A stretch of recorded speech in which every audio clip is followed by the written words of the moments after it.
उधर कांग्रेस नेता राहुल गांधी कल गुजरात के सूरत जाएंगे। सूत्रों के हवाले से खबर आ रही है कि राहुल मानहानि केस में हुई जो 2 साल की सजा है उसको सूरत की सेशन कोर्ट में चुनौती देंगे। आपको बता दें कि राहुल गांधी को पिछले महीने सूरत की कोर्ट ने ही 2 साल की सजा सुनाई थी और जिसके बाद उनकी संसद सदस्यता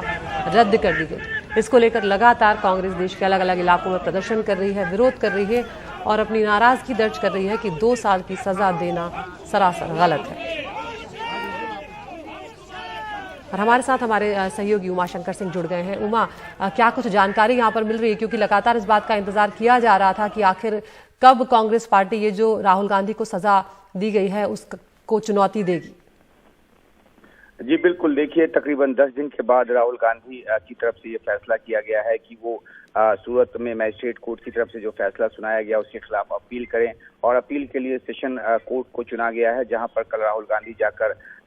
इस सजा के खिलाफ जो है वो अपील दायर करेंगे। साथ ही साथ वो जमानत के लिए भी अर्जी दाखिल करेंगे और इसलिए उनको सूरत मजिस्ट्रेट कोर्ट भी जाना होगा। 30 दिन की मोहलत दी थी सूरत मजिस्ट्रेट कोर्ट ने इस सजा के खिलाफ अपील करने के लिए और जमानत के लिए। तो 10 दिन की जो अवधि है वो बीत चुकी है और अब राहुल गांधी की टीम की तरफ से फैसला किया गया है कि अपील दायर करेंगे। आपने सही कहा कि काफी इंतजार किया जा रहा था और ये भी कहा जा रहा था कि जब पवन खेरा के खिलाफ गिरफ्तारी वारंट जारी हुआ था तो 24 घंटे के भीतर या कुछ घंटों के भीतर ही पार्टी सुप्रीम कोर्ट चली गई थी। तो आखिरकार इस मामले में देर क्यों हो रही है? पहले जो पार्टी सूत्र है उनकी तरफ से कहा गया था कि क्योंकि फैसला गुजराती में है, ट्रांसलेशन करने में टाइम लग रहा है और इस वजह से देरी हो रही है। लेकिन जाहिर सी बात है कि क्योंकि एक ऐसा फैसला था जिसको लेकर काफी जो राजनीतिक हंगामा है वो हुआ, घमासान मचा, कई सारी जो विपक्षी पार्टियां हैं वो कांग्रेस पार्टी के साथ इस मुद्दे पर आई, यहाँ तक कि टीएमसी जैसी पार्टी और आम आदमी पार्टी जैसी पार्टी भी इस मामले में सरकार की या जो फैसले की आलोचना है वो की गई और एक राजनीतिक बवंडर शुरू हुआ। तो कहीं ना कहीं एक राजनीतिक आकलन भी कांग्रेस पार्टी के फैसले के पीछे रहा होगा, इसलिए भी थोड़ा वक्त लगा और अब ये सोचा गया होगा कि अगर इस फैसले के खिलाफ अपील में नहीं जाते हैं तो उससे भी काफी सवालात उठेंगे। तो एक कानूनी जो लड़ाई है अपनी जगह और एक राजनीतिक जो मुद्दा है वो अपनी जगह, और दोनों ही चीजों को देखने के बाद ये फैसला है जो किया गया है और इसी वजह से कल राहुल गांधी जाएंगे कल सूरत। जो हमारी जानकारी के मुताबिक पार्टी के कई वरिष्ठ नेताओं को वहां मौजूद रहने को कहा गया है, यानी कि एक शो ऑफ स्ट्रेंथ जो है, एक ताकत जो दिखाने की जो कोशिश है वहां भी होगी पार्टी की तरफ से। जिस तरह से पार्टी लगातार इस मुद्दे पर देश के अलग अलग हिस्सों में प्रदर्शन कर रही है, मशाल जुलूस निकाल रही है, तो ये जो एक ताकत की नुमाइश जो है वो कल उनके कोर्ट में होने के दौरान भी की जाएगी, ऐसी उम्मीद जो है वो की जा रही है। अदिति जी, उमा, ये भी आपसे जानना चाहेंगे कि क्या जिस तरह से आपने कहा कि तमाम नेता जो हैं वो वहां पर उपस्थित होंगे जब राहुल गांधी गुजरात पहुंचेंगे और इस फैसले को चुनौती देंगे, क्योंकि कई पेशेवर वकील हैं कांग्रेस में, तो क्या इस बारे में कोई जानकारी मिल पाई है कि राहुल गांधी की तरफ से कौन इस केस को आगे बढ़ाएगा? जी देखिए, जहां तक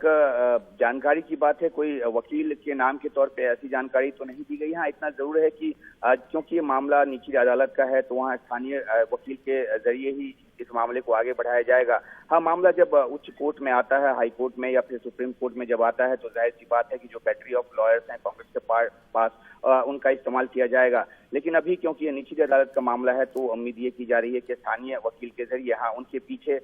या जो कागजात तैयार करने में जरूर कांग्रेस पार्टी लीगल सेल की तरफ से काफी मशक्कत और मेहनत की गई होगी। लेकिन जो अभी जानकारी उसके मुताबिक स्थानीय वकील के सहारे इस मामले को आगे बढ़ाया जाएगा। जरूर वहां पर जो कांग्रेस पार्टी के बड़े वकील और जो पार्टी से जुड़े हुए हैं उनकी मौजूदगी भी होगी। और जहां तक कांग्रेस के दूसरे वरिष्ठ नेताओं को वहां पे रहने को कहा गया है वो इस मुतल्लिक ताकि एक एकजुटता का जो संदेश है वो दिया जा सके और ये जताया जा सके कि कांग्रेस पार्टी इस लड़ाई को अपने पूरे दमखम के साथ लड़ने की कोशिश में है। और खासतौर से तब जब कई सारी ऐसी लाइक माइंडेड विपक्षी पार्टियों की तरफ से पार्टी को समर्थन मिला है, तो ऐसे में कांग्रेस की कोशिश होगी कि किसी भी तरीके से इस मुद्दे को जो कानूनी तौर पे जो लड़ाई है वो तो लड़ी ही जाए, लेकिन साथ ही साथ उसका राजनीतिक पहलू भी दिखाते रहा जाए।